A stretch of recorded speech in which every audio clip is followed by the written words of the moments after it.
friends, welcome to my channel. I am Shafita.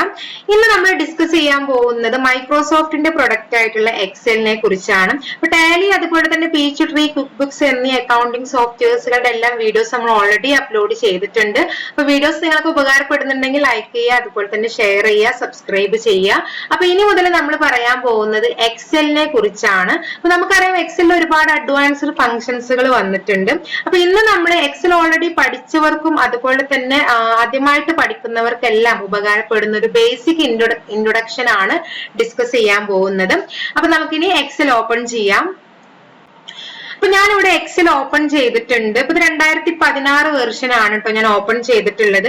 ഇനി നമ്മൾ പഴയ വെർഷൻ ഒക്കെയാണ് യൂസ് ചെയ്യണമെന്നുണ്ടെങ്കിൽ, അത് 2007, 2010 വെർഷൻ ഒക്കെയാണ് ഉപയോഗിക്കണമെന്നുണ്ടെങ്കിൽ ഫസ്റ്റ് തന്നെ നമുക്ക് ആ ഒരു സ്പ്രെഡ്ഷീറ്റ് ആണ് ഓപ്പൺ ആയിട്ട് വരിക. അപ്പൊ 2016 ശേഷമുള്ള വെർഷൻസ് ഒക്കെ നമ്മൾ ഓപ്പൺ ചെയ്യുമ്പോൾ ഇങ്ങനെ ഒരു പേജ് ആണ് വരിക. അതിലിവിടെ ലെഫ്റ്റ് സൈഡിൽ ന്യൂ, ഓപ്പൺ, അക്കൗണ്ട്, ഓപ്ഷൻസ് ഇങ്ങനെ കുറച്ച് കാര്യങ്ങൾ കാണാൻ പറ്റും. അപ്പൊ ഇത് ന്യൂ ഓപ്ഷൻ ആണ് സെലക്ട് ആയി കിടക്കുന്നത്. അതിൽ തന്നെ നമുക്ക് ബ്ലാങ്ക് വർക്ക് ബുക്ക്, അതുപോലെ തന്നെ കുറച്ച് ടെംപ്ലേറ്റ്സുകളോട് കാണാൻ പറ്റും. അതായത് നമുക്ക് കുറച്ച് ഫോർമാറ്റുകൾ എക്സൽ തന്നെ പ്രൊവൈഡ് ചെയ്യുന്നുണ്ട്. അപ്പൊ ആ ഒരു ഫോർമാറ്റ് നമുക്ക് ഇവിടെ തന്നെ ഏതാണോ നമുക്ക് വേണ്ടത് അത് സെലക്ട് ചെയ്ത് കഴിഞ്ഞാൽ നമ്മുടെ ആ ഒരു ബ്ലാങ്ക് വർക്ക് ബുക്കിലേക്ക് വരും. അപ്പൊ നമുക്ക് ഡാറ്റാസ് മാത്രം, അതായത് ഡീറ്റെയിൽസ് മാത്രം നമ്മൾ പിന്നെ കൊടുത്താൽ മതി. ഫോർമാറ്റ് നമ്മൾ ചെയ്യേണ്ട ആവശ്യമില്ല. അതാണ് ടെംപ്ലേറ്റ്സ് എന്ന് പറയുന്നത്. അത് നമ്മൾ താഴത്തേക്ക് ഇങ്ങനെ സ്ക്രോൾ ചെയ്യുന്നതിനനുസരിച്ച് ഒരുപാട് ടെംപ്ലേറ്റ്സുകൾ ഇതിലുണ്ടായിരിക്കും. നമുക്ക് വേണ്ട ടെംപ്ലേറ്റ്സ് ഏതാണോ അത് ഇവിടെ തന്നെ നമുക്ക് സെർച്ച് ചെയ്യാനുള്ള ഓപ്ഷനും ഉണ്ട്. പിന്നെ നെറ്റ് കണക്ഷൻ ഒക്കെ ഉണ്ടെങ്കിൽ നമുക്ക് ഇവിടുന്ന് സെർച്ച് ചെയ്തിട്ടും നമുക്ക് വേണ്ട ഒരു ഫോർമാറ്റ് ഇതിൽ നിന്ന് എടുക്കാവുന്നതാണ്.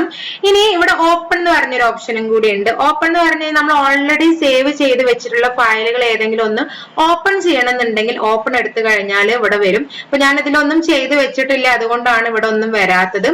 പിന്നെ അക്കൗണ്ട് എന്ന് പറഞ്ഞൊരു ഓപ്ഷൻ കാണാം. അക്കൗണ്ട് എന്ന് പറഞ്ഞപ്പോ നമ്മൾ യൂസ് ചെയ്യുന്ന മൈക്രോസോഫ്റ്റ് എക്സൽ ഏത് വേർഷൻ ആണ് നമുക്കൊന്ന് ചെക്ക് ചെയ്യണമെന്നുണ്ടെങ്കിൽ അക്കൗണ്ട് എടുത്ത് നോക്കിയാൽ മതി.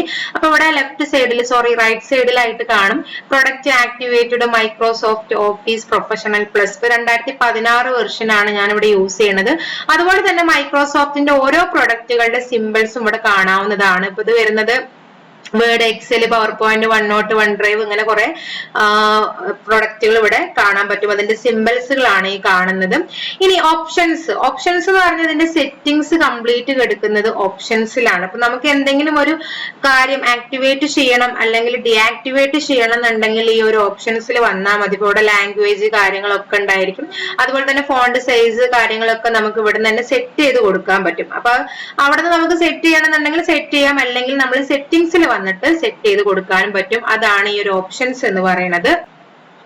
അപ്പൊ അത്രയാണ് നമുക്ക് അതിൽ പറയാനുള്ളത്. ഇനി നമ്മൾ പറയാൻ പോകുന്നത് എക്സലിൽ എങ്ങനെയാണ് ഒരു ബ്ലാങ്ക് വർക്ക് ബുക്ക് ഓപ്പൺ ചെയ്തിട്ട് നമ്മൾ ഒരു വർക്ക് ക്രിയേറ്റ് ചെയ്യുക എന്നുള്ളതിനെ കുറിച്ചാണ്.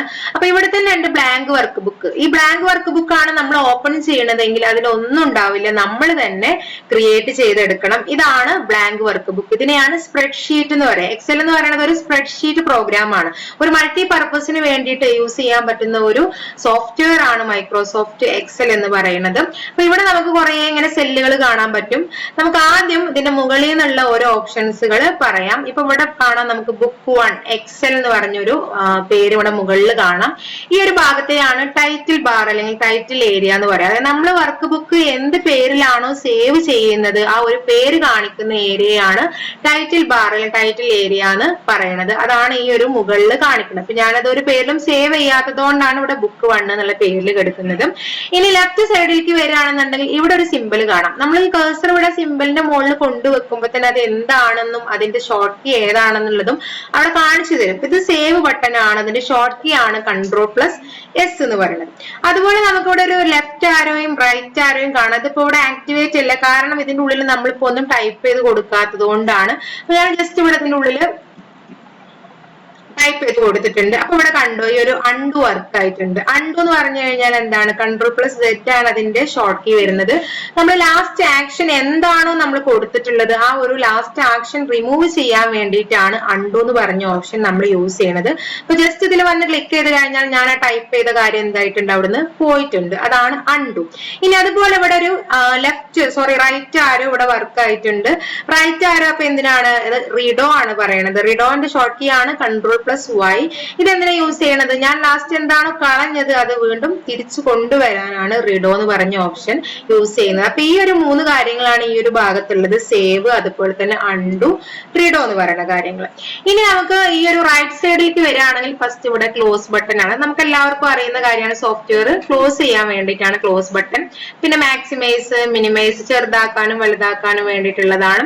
അതുപോലെ തന്നെ നമുക്ക് ടാസ്ക് ബാറിൽ ഒന്ന് മിനിമൈസ് ചെയ്ത് വെക്കണം എന്നുണ്ടെങ്കിൽ അതിനാണ് ആ ഒരു മൈനസ് പോലുള്ള ആ ഒരു സിമ്പിൾ. ഇത് മിനിമൈസ് മാക്സിമൈസ് തന്നെയാണ്. അതുപോലെ ഇവിടെ ഒരു ഓപ്ഷനും കൂടി നമുക്ക് കാണാം. അതിന് പറയുന്നതാണ് റിബൺ ഡിസ്പ്ലേ ഓപ്ഷൻസ്. അപ്പൊ അതെന്താന്ന് പറയുന്നതിന് മുമ്പ് നമുക്ക് ഇവിടെ റിബൺസ് എന്താന്നുള്ളത് നോക്കാം.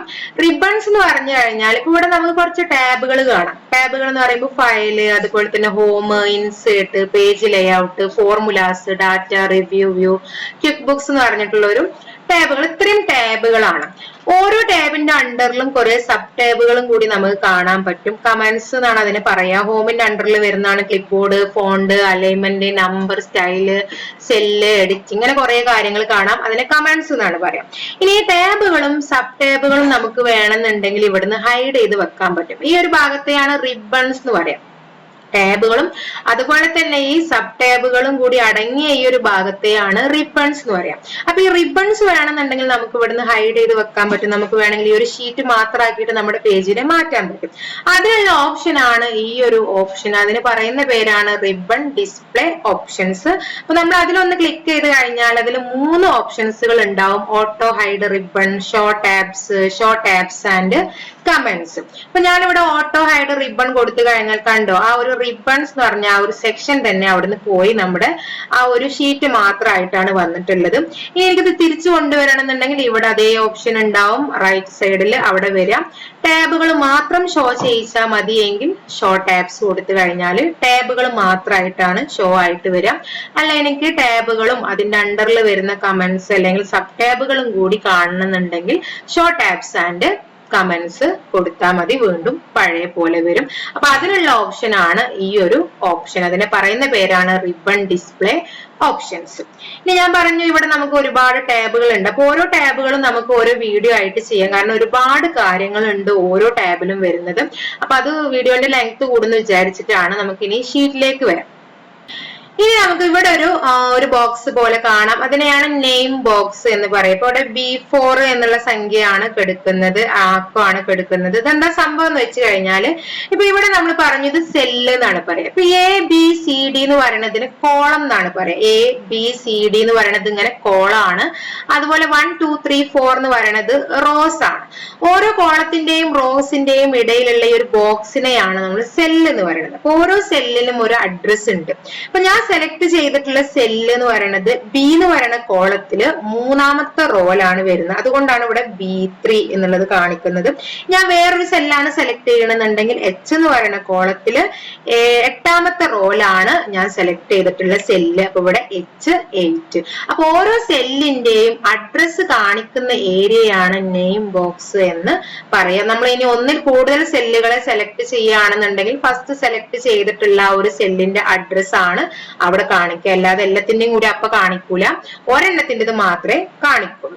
ഇനി ഇവിടെ നമുക്കൊരു കോളം കൂടി കാണാം. ഇതിനെയാണ് ഫോർമുല ബാർ എന്നാണ് പറയാ. അതായത് നമ്മൾ ഓരോ സെല്ലിന്റെ ഉള്ളിലും എന്താണ് കൊടുക്കുന്നത് അത് കാണിക്കുന്ന ഏരിയയാണ് ഫോർമുല ബാർ. ഇപ്പൊ എനിക്ക് ഇവിടെ വേണമെങ്കിൽ ടെക്സ്റ്റുകൾ കൊടുക്കാം, നമ്പേഴ്സ് കൊടുക്കാം, സിമ്പിൾസ് കൊടുക്കാം, ഫങ്ഷൻസുകൾ കൊടുക്കാം. ഞാനിവിടെ എന്ത് കൊടുക്കുന്നുണ്ടോ അതെല്ലാം കാണിക്കുന്ന ഭാഗമാണ് ഈ ഒരു ഫോർമുല ബാർ എന്ന് പറയുന്നത്. ഇനി നമ്മൾ പറയാൻ പോകുന്നു, ഓൾറെഡി നമ്മൾ പറഞ്ഞു ABCD എന്ന് പറയുന്നത് കോളംസും 1 2 3 4 എന്ന് പറയുന്നത് റോസും ആണ്. അപ്പൊ നമ്മൾ ഇങ്ങനെ ഒരു ഷീറ്റ് ഓപ്പൺ ചെയ്ത് കഴിഞ്ഞാൽ അതിൽ എത്ര കോളം ഉണ്ട് നമുക്ക് അറിയില്ല. അപ്പൊ ഇവിടെ TU വരെയുള്ള കോളാണ് കാണിക്കുന്നത്. ഇനി അങ്ങോട്ട് എത്രത്തോളം കോളം ഉണ്ടെന്ന് എനിക്കൊന്ന് പെട്ടെന്ന് കാണണമെന്നുണ്ടെങ്കിൽ നമ്മുടെ കീബോർഡിൽ കൺട്രോളും റൈറ്റ് ആരും കൂടി കൊടുത്തു കഴിഞ്ഞാൽ നമുക്ക് കാണാൻ പറ്റും. ലാസ്റ്റ് വരുന്ന കോളത്തിന്റെ പേര് എന്ന് പറയുന്നത് XFD വരെയുള്ള കോളമാണ് നമുക്കൊരു ഷീറ്റിൽ കിട്ടുന്നത്. അതുപോലെ തന്നെ എത്ര റോസ് ഉണ്ടെന്ന് നമുക്കൊന്ന് ചെക്ക് ചെയ്യണമെന്നുണ്ടെങ്കിൽ കൺട്രോളും ഡൗൺ ആരും കൊടുത്താൽ മതി. താഴെയുള്ള കാണാം 10,48,576 റോസും അതുപോലെ തന്നെ അത്രയും കോളംസും നമുക്ക് എക്സലിന്റെ ഒരു വർക്ക് ബുക്കിൽ ഒരു ഷീറ്റിൽ നമുക്ക് കിട്ടും. അത്രയും വിടുത്തുള്ള ഒരു സംഭവമാണ് എക്സലിന്റെ ഷീറ്റ് എന്ന് പറയുന്നത്. നമുക്ക് അങ്ങനെ നോക്കിക്കഴിഞ്ഞാൽ ചിലപ്പോൾ ചെറിയൊരു ഷീറ്റ് ആയിട്ടാണ് തോന്നുക. അത്രയും ഡാറ്റാസ് നമുക്ക് ഒരു ഷീറ്റിൽ തന്നെ കൊടുക്കാൻ പറ്റും. ഇനി പഴയ പോലെ വരണമെന്നുണ്ടെങ്കിൽ കൺട്രോളും ലെഫ്റ്റ് ആരോ കൊടുക്കുക, അതുപോലെ തന്നെ കൺട്രോളും അപ്പ് ആരും കൊടുത്താൽ മതി. അപ്പൊ നമുക്ക് വീണ്ടും പഴയ ഒരു കോളത്തിലേക്കും റോയിലേക്കും തിരിച്ചു വരാൻ പറ്റും. ഇനി നമ്മൾ പറയാൻ പോകുന്നത് ഇവിടെ ഇനി ഇങ്ങനെ താഴത്തേക്ക് ആക്കണമെന്നുണ്ടെങ്കിൽ ഇവിടെ റൈറ്റിലും ഇതൊക്കെ ഉണ്ട് കേട്ടോ. ഇങ്ങനെ ക്ലിക്ക് ചെയ്തിട്ട് നമുക്ക് താഴത്തേക്ക് വരാം. അതുപോലെ കോളം മാറ്റണം എന്നുണ്ടെങ്കിൽ ഇതവിടെ ഇങ്ങനെ ക്ലിക്ക് ചെയ്ത് കഴിഞ്ഞാൽ അങ്ങനെയും പോവാൻ പറ്റും. പെട്ടെന്ന് നമുക്ക് നോക്കാൻ വേണ്ടിയിട്ടാണ് കൺട്രോളും റൈറ്റും ഒക്കെ കൊടുക്കുന്നത്. ഇനി ഇവിടെ ഷീറ്റ് 1 എന്ന് കാണാൻ പറ്റും. ഇവിടെ ഒരു ഷീറ്റ് 1 എന്ന് കാണാം. അത് ഒരു ഷീറ്റ് ആണ്. ഇനി അങ്ങനെ നമുക്ക് എത്ര ഷീറ്റ് വേണമെങ്കിലും ഓപ്പൺ ചെയ്യാൻ പറ്റും. ഇവിടെ ഒരു പ്ലസ് ബട്ടൺ കണ്ടു. ഇതിൽ നമ്മൾ ഇങ്ങനെ ക്ലിക്ക് ചെയ്യുന്നതിനനുസരിച്ചിട്ട് ഷീറ്റുകളുടെ എണ്ണം ഇങ്ങനെ കൂടി വരും. ഇപ്പൊ ഷീറ്റ് 1, ഷീറ്റ് 2, ഷീറ്റ് 3 അങ്ങനെ നമുക്ക് ഏകദേശം 200ഓളം ഷീറ്റുകൾ എടുക്കാന്നാണ് പറയുന്നത്. അത്രയും ഷീറ്റുകൾ നമുക്ക് ഒരു വർക്ക് ബുക്കിൽ തന്നെ എടുക്കാൻ പറ്റും. അത്രയും വിടുത്തുണ്ട് നമ്മുടെ ഒരു എക്സലിന്റെ വർക്ക് ബുക്ക് എന്ന് പറയുന്നത്.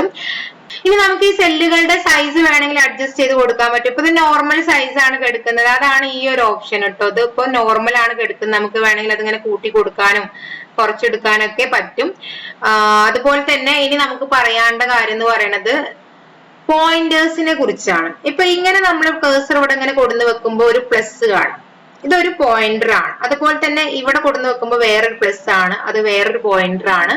ഇവിടെ കൊണ്ടുവെക്കുമ്പോൾ വേറൊരു പ്ലസ് വരും, അത് വേറൊരു പോയിന്റർ ആണ്. ഇവിടെ കൊടുന്ന് വെക്കുമ്പോൾ വേറൊരു പ്ലസ് വരും. ഇതൊക്കെ എന്താണെന്നുള്ളത് നമുക്ക് കറക്റ്റ് ആയിട്ട് അറിയണം. എങ്കിൽ മാത്രമേ നമുക്ക് ഒരു വർക്ക് ചെയ്യാൻ വേണ്ടിയിട്ട് സാധിക്കുള്ളൂ. അപ്പൊ ഓരോന്നായിട്ട് നമുക്ക് പറയാം. ഞാൻ ഇതിനുള്ളിൽ ഓരോ കാര്യങ്ങൾ ടൈപ്പ് ചെയ്ത് കൊടുക്കുന്നുണ്ട്. ഇപ്പൊ ഞാൻ സംഖ്യകളാണ് ടൈപ്പ് ചെയ്ത് കൊടുക്കുന്നത്. ഓക്കെ, ഈ ഒരു പോയിന്റർ എന്ന് പറയുന്നത് സെലക്ഷൻ പോയിന്റർ ആണ്. അതായത് ഒന്നിൽ കൂടുതൽ സെല്ലുകളെ നമുക്ക് സെലക്ട് ചെയ്യണമെന്നുണ്ടെങ്കിൽ, ഒന്നിൽ കൂടുതൽ സെല്ലുകളെയാണ് റേഞ്ച് എന്ന് പറയാ. നമുക്ക് സെലക്ട് ചെയ്യണമെന്നുണ്ടെങ്കിൽ അതിനാണ് സെലക്ഷൻ പോയിന്റർ. അത് നമ്മൾ ഈ ഒരു സെല്ലിന്റെ സെന്ററിൽ കൊടുന്ന് വെക്കുമ്പോഴാണ് ആ ഒരു പോയിന്റർ നമുക്ക് കിട്ടുക. അല്ലാതെ നമ്മൾ മുകളിലോ താഴെയോ റൈറ്റിലോ ലെഫ്റ്റിലോ ഒന്നും കൊടുന്ന് വെച്ചിട്ട് കാര്യമില്ല. കേഴ്സർ നമ്മൾ ഈ സെല്ലിന്റെ നടുവിൽ സെൻട്രലായിട്ട് കൊടുന്ന് വെച്ചാലാണ് ഈ ഒരു പോയിന്റർ നമുക്ക് കിട്ടുക. ഇതാണ് സെലക്ഷൻ പോയിന്റർ. അപ്പൊ സെലക്ഷൻ പോയിന്റർ വരുമ്പോൾ മാത്രമേ നമ്മൾ സെലക്ട് ചെയ്യാൻ പറ്റുള്ളൂ. അപ്പൊ ശ്രദ്ധിച്ചിട്ട് വേണം ചെയ്യാൻ. ഇപ്പൊ ഈ സെന്ററിൽ കൊടുന്ന് വെച്ച് കഴിഞ്ഞാൽ സെലക്ഷൻ പോയിന്റർ കിട്ടും. അപ്പൊ നമുക്ക് ഇങ്ങനെ സെലക്ട് ചെയ്യാം. ഇതാണ് സെലക്ഷൻ പോയിന്റർ. ഇനി നമ്മൾ പറയാൻ പോകുന്നത് സൈസിങ് പോയിന്റർ ആണ്. സൈസിങ് പോയിന്റർ എന്ന് പറഞ്ഞാൽ ഇപ്പൊ നമ്മളൊരു ഹെഡിങ് കൊടുക്കുകയാണ്, കുറച്ച് നീളമുള്ള ഒരു ഹെഡിങ് ആണെന്ന് വിചാരിക്കാം. അപ്പൊ ഇത് ഞാനിവിടെ ടൈപ്പ് ചെയ്തപ്പോ കണ്ടത് ഇപ്പുറത്തെ സെല്ലിലേക്ക് വന്നിട്ടുണ്ട്. അപ്പൊ എനിക്ക് ഇതിന്റെ സൈസ് ഒന്ന് കൂട്ടി കൊടുക്കണം, നീളം ഒന്നും കൂടി കൂട്ടി കൊടുക്കണം എന്നുണ്ടെങ്കിൽ അതിനാണ് സൈസിങ് പോയിന്റർ. അത് നമുക്ക് എങ്ങനെ കിട്ടാന്ന് വെച്ച് കഴിഞ്ഞാൽ ഓരോ കോളത്തിന്റെയും ഇവിടെ ഒരു ലൈൻ കാണാലോ. ഇപ്പൊ ഈ കഴിഞ്ഞിട്ട് ഒരു ലൈൻ ഉണ്ട്, എഫ് കഴിഞ്ഞിട്ട് ഒരു ലൈൻ ഉണ്ട്. അപ്പൊ ആ ലൈനിന്റെ മുകളിൽ നമ്മൾ കേഴ്സർ ഇങ്ങനെ കൊടുന്ന് വെച്ച് കഴിഞ്ഞാലാണ് നമുക്ക് സൈസിങ് പോയിന്റർ കിട്ടുള്ളൂ. അപ്പൊ ഇവിടെ ജസ്റ്റ് ക്ലിക്ക് ചെയ്തിട്ട് നമുക്ക് എന്ത് ചെയ്യാം, ഇതിനെങ്ങനെ പിടിച്ചിട്ട് ഇങ്ങനെ വലിച്ചു നീട്ടി കൊടുക്കാൻ പറ്റും. ഇപ്പൊ ഇത് സൈസ് കൂടി കണ്ടോ. ഇതാണ് സൈസിങ് പോയിന്റർ. അതുപോലെ തന്നെ നമുക്ക് റോന്റെ വീതി ഇപ്പൊ ഒന്ന് കൂട്ടി കൊടുക്കണം എന്ന് വിചാരിക്കുക. അപ്പൊ ഈ ഒരു വീതിയാണ് നമുക്ക് കിട്ടുക. അപ്പൊ ഇവിടെ കൊടുന്ന് വെക്കുക. അതായത് 1 കഴിഞ്ഞിട്ട് ഒരു ലൈൻ ഉണ്ട്, 2 കഴിഞ്ഞ ലൈൻ ഉണ്ട്, 3 കഴിഞ്ഞ ലൈൻ ഉണ്ട്. അപ്പൊ ഏത് റോന്റെ വീതിയാണോ നമുക്ക് കൂട്ടാനുള്ളത് ആ റോ കഴിഞ്ഞിട്ടുള്ള ലൈനിൽ വന്ന് ക്ലിക്ക് ചെയ്യാം. നമുക്ക് ഇങ്ങനെ വീതി അഡ്ജസ്റ്റ് ചെയ്ത് കൊടുക്കാൻ പറ്റും. ഇതാണ് സൈസിങ് പോയിന്റർ. എല്ലാം നമുക്ക് ഒരിക്കലും സെല്ലിന്റെ സൈസ് കൂട്ടാൻ പറ്റില്ല. പിന്നെ മെർജ് സെന്റർ ഒക്കെ കൊടുക്കണം നമുക്ക് പറയാനുണ്ട്. നെക്സ്റ്റ് നമ്മൾ പറയാൻ പോകുന്നത് ഫില്ല് പോയിന്ററിനെ കുറിച്ചാണ്. ഫില്ല് പോയിന്റർ എന്തിനാ യൂസ് ചെയ്യണമെന്ന് വെച്ച് കഴിഞ്ഞാൽ ഇപ്പൊ ഞാനിവിടെ 1 എന്ന് കൊടുത്തു. എനിക്ക് താഴത്തേക്ക് ഇങ്ങനെ 1 2 3 എന്നുള്ളത് വരണം, അല്ലെങ്കിൽ കംപ്ലീറ്റ് എനിക്ക് 1 എന്ന് വരണം എന്ന് വിചാരിക്കുക. കംപ്ലീറ്റ് 1 വരണം എന്നുണ്ടെങ്കിൽ ഇപ്പൊ കണ്ടോ ഓരോ സെല്ലിന്റെയും എൻഡിൽ ഇവിടെ അങ്ങനെ ഒരു പോയിന്റ് കാണാൻ പറ്റും. ഇതാണ് പോയിന്റ്. ആ പോയിന്റിൽ നമ്മൾ കേഴ്സർ കൊടുന്ന് വെക്കുമ്പോഴാണ് നമുക്ക് ഫില്ല് പോയിന്റർ കിട്ടുള്ളൂ. ഇപ്പൊ കംപ്ലീറ്റ് എനിക്ക് 1 ആണ് വരേണ്ടതെന്ന് വെച്ച് കഴിഞ്ഞാൽ ഓരോ സെല്ലിലും പോയിട്ട് ഇങ്ങനെ 1 എന്ന് കൊടുക്കേണ്ട ആവശ്യമില്ല. ഇതാ ജസ്റ്റ് ഇങ്ങനെ പിടിച്ചിട്ട് ഇങ്ങനെ കണ്ട് ഡ്രാഗ് ചെയ്താൽ മതി. അപ്പൊ കംപ്ലീറ്റ് 1 എന്നുള്ളത് വരും. ഇനി എനിക്ക് അങ്ങനെയല്ല വരേണ്ടത്, 1 2 3 4 അങ്ങനെയാണ് വരേണ്ടതെന്ന് വിചാരിക്കാം. അപ്പൊ ഞാൻ എന്ത് ചെയ്യാ, കീബോർഡിൽ നമ്മുടെ കൺട്രോൾ കീ ഒന്ന് പ്രസ് ചെയ്ത് പിടിക്കുക. എന്നിട്ട് ഇങ്ങനെ ഫില്ല് ചെയ്ത് കഴിഞ്ഞാൽ 1 2 3 4 അങ്ങനെ എത്രത്തോളം വേണോ അത്രയും നമ്മൾ കൊടുത്തു കഴിഞ്ഞാൽ അത്രയും സംഖ്യകൾ വരും. ഇതാണ് ഫില്ല് പോയിന്റർ. അത് നമ്മൾ എന്ത് ചെയ്യണം, ആ ഒരു സെല്ലിന്റെ എൻഡിലുള്ള പോയിന്റിൽ വന്നിട്ട് കഴ്സർ വെച്ചാൽ മാത്രമേ നമുക്ക് ആ ഒരു പോയിന്റർ കിട്ടുള്ളൂ. അതാണ് ഫില്ല് പോയിന്റർ. ഇനി നമ്മളൊരു ഫംഗ്ഷൻ അപ്ലൈ ചെയ്തു എന്ന് വിചാരിക്കാം, നമുക്ക് എമൗണ്ട് കിട്ടി അല്ലെങ്കിൽ ആൻസർ കിട്ടി. താഴത്തേക്ക് എല്ലാം നമുക്ക് എല്ലാ സെല്ലിലും അതേ ഫംഗ്ഷൻ തന്നെയാണെന്നുണ്ടെങ്കിൽ നമ്മൾ ഓരോന്നിനും പോയി ഫംഗ്ഷൻ കൊടുക്കേണ്ട ആവശ്യമില്ല, ഫില്ല് ചെയ്താൽ മതി. അപ്പൊ അതിനാണ് ഫില്ല് പോയിന്റർ യൂസ് ചെയ്യണത്. നെക്സ്റ്റ് നമ്മൾ പറയാൻ പോകുന്നത് മൂവ് പോയിന്റർ ആണ്. മൂവ് പോയിന്റർ എന്ന് പറഞ്ഞാൽ നമുക്കിപ്പോ എന്തെങ്കിലും ഒന്ന് സെല്ലിൽ ടൈപ്പ് ചെയ്ത് കൊടുത്തത് എങ്ങോട്ടെങ്കിലും മാറ്റണം, വേറെ ഏതെങ്കിലും ഒരു സെല്ലിലേക്ക് മാറ്റണം എന്നുണ്ടെങ്കിൽ അതിനാണ് മൂവ് പോയിന്റർ യൂസ് ചെയ്യുന്നത്.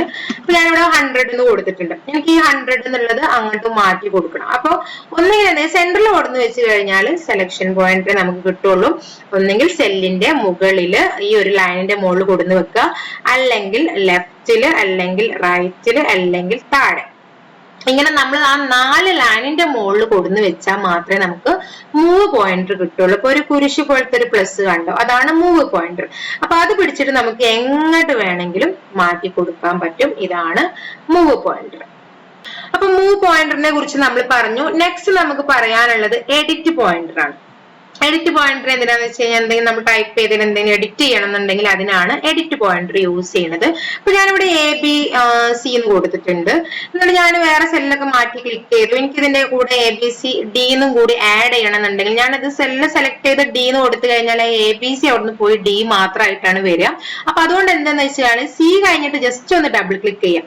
അപ്പൊ ഒരു I പോലത്തെ ഒരു പോയിന്റർ വന്ന് കണ്ടോ കഴ്സറിന്റെ മുകളിൽ, അതാണ് എഡിറ്റ് പോയിന്റർ. എനിക്ക് ഇനി എന്ത് ചെയ്യാം, D എന്നുള്ളത് അവിടെ കൊടുക്കാം, എന്ത് വേണമെങ്കിലും എനിക്ക് ഇനി അവിടെ ടൈപ്പ് ചെയ്ത് കൊടുക്കാം. അതാണ് എഡിറ്റ് പോയിന്റർ. അപ്പൊ ഇത്രയും പോയിന്റേഴ്സ് ആണ് നമ്മൾ എക്സലിൽ യൂസ് ചെയ്യുന്നത്. ഈ പോയിന്റേഴ്സ് അറിയാൻ നമുക്ക് ഒരിക്കലും ഒരു കാര്യവും ചെയ്യാൻ പറ്റില്ല. എക്സലിൽ സെലക്ഷൻ പോയിന്റർ അറിയണം, അതുപോലെ തന്നെ sizing pointer, move pointer, fill pointer, edit pointer, ഇത്രയും പോയിന്റേഴ്സിനെ കുറിച്ച് നമുക്ക് അറിയണം എന്നുള്ളത് നിർബന്ധമാണ്. അപ്പൊ ഓരോ നിങ്ങൾ ചെക്ക് ചെയ്ത് പ്രാക്ടീസ് ചെയ്യുന്ന വേണമെങ്കിൽ മാത്രമേ ചെയ്യാൻ പറ്റുള്ളൂ. അപ്പൊ ഇത്രയാണ് നമുക്ക് ഇൻട്രൊഡക്ഷൻ എന്ന രീതിയിൽ എക്സലിനെ കുറിച്ച് പറയാനുള്ളത്. ഇനി നമുക്ക് പറയാനുള്ളത് ഓരോ ടാബുകളെ കുറിച്ചാണ്. ഇപ്പൊ ഫയലിൽ എന്തൊക്കെ കാര്യങ്ങളാണ് ഉള്ളത് അതിനെ കുറിച്ച് പറയണം. ഫയലിൽ നമുക്ക് സേവ് ആസ് ഇങ്ങനെ ഒരുപാട് ഓപ്ഷൻസുകൾ ഉണ്ട്. പ്രിന്റ്, ഷെയർ കാര്യങ്ങളൊക്കെ ഉണ്ട്, അതുണ്ട്. അതുപോലെ തന്നെ ഹോമിൽ ഒരുപാട് കാര്യങ്ങളുണ്ട്, ഇൻസേർട്ട്, പേജ് ലേഔട്ട്, ഇങ്ങനെ ഓരോ ടാബുകളിൽ നമുക്ക് ഓരോ കാര്യങ്ങൾ പഠിക്കാനായിട്ടുണ്ട്. അപ്പൊ അത് നമുക്ക് ഓരോ വീഡിയോസ് ആയിട്ട് ചെയ്യുന്നതായിരിക്കും ബെറ്റർ, കാരണം വീഡിയോന്റെ ലെങ്ത് കൂടുന്നു വിചാരിച്ചിട്ടാണ്. അപ്പൊ ഇത്രയും കാര്യങ്ങളാണ് ഇന്നത്തെ വീഡിയോയിൽ നമ്മൾ പറയണത്. അപ്പൊ എല്ലാവർക്കും മനസ്സിലായെന്ന് വിചാരിക്കുന്നു. ഇനി എന്തെങ്കിലും ഡൗട്ട് ഉണ്ടെങ്കിൽ കമന്റ് ആയിട്ട് ചോദിച്ചോളൂ. അപ്പൊ വീഡിയോസ് നിങ്ങൾക്ക് ഉപകാരപ്പെടുന്നുണ്ടെങ്കിൽ ലൈക്ക് ചെയ്യുക, അതുപോലെ തന്നെ ഇത്തരം ടോപ്പിക് പഠിക്കാൻ ആഗ്രഹമുള്ളവർക്ക് ഷെയർ ചെയ്ത് കൊടുക്കുക, സബ്സ്ക്രൈബ് ചെയ്യുക. അപ്പൊ എക്സലിലെ അടുത്ത ടോപ്പിക്കുമായി നമുക്ക് അടുത്ത വീഡിയോയിൽ കാണാം. ബൈ.